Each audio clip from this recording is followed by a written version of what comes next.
All right, Studio One video today. Check this out. You might not know this, but you might.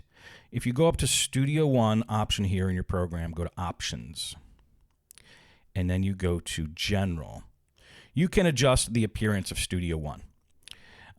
You have a lot of color options here you could choose from.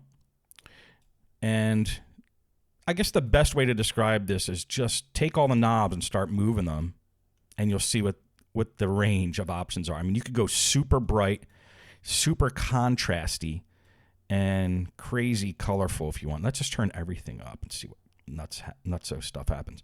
All right, this is super bright. Like, I guess if you, tip.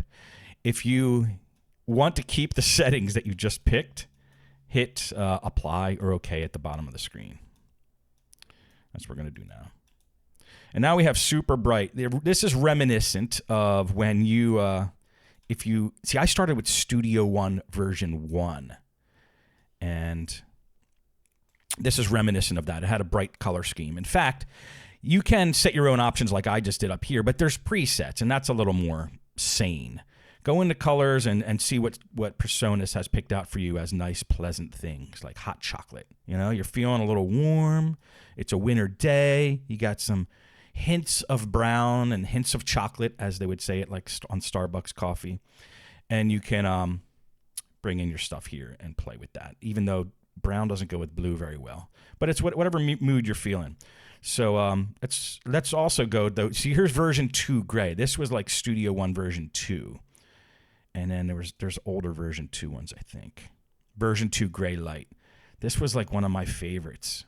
I loved Studio One when it first came out. Version 2 is still my favorite version.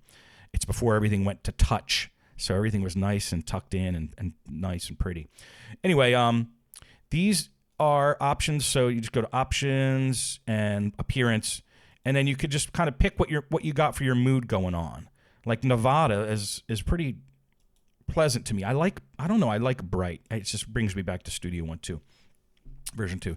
So anyway, adjust your appearance options if you so desire. If you get kind of bored of Studio One or you're bored of looking at the same old thing every day, which some people do, don't be afraid to come in here, Options, Appearance, and turn all the knobs and dials and just see what this baby can do. Oh, you can even do it for your plugins too. Let's go to Light for plugins. And let's see if MyTie turned light. No, it did. It didn't, I don't think.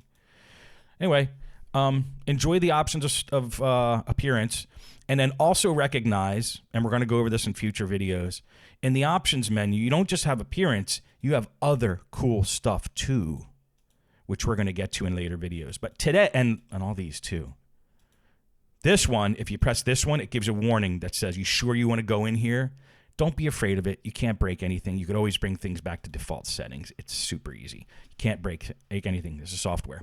So start off with appearance, and if you so desire, explore the rest and wait for future videos. All right, hope that helped with just a little quick tip of the day. In case you didn't know it, or in case you did and forgot and want to change things around, I'm keeping Nevada up for a while. That's how I roll. All right, I'll talk to you guys later.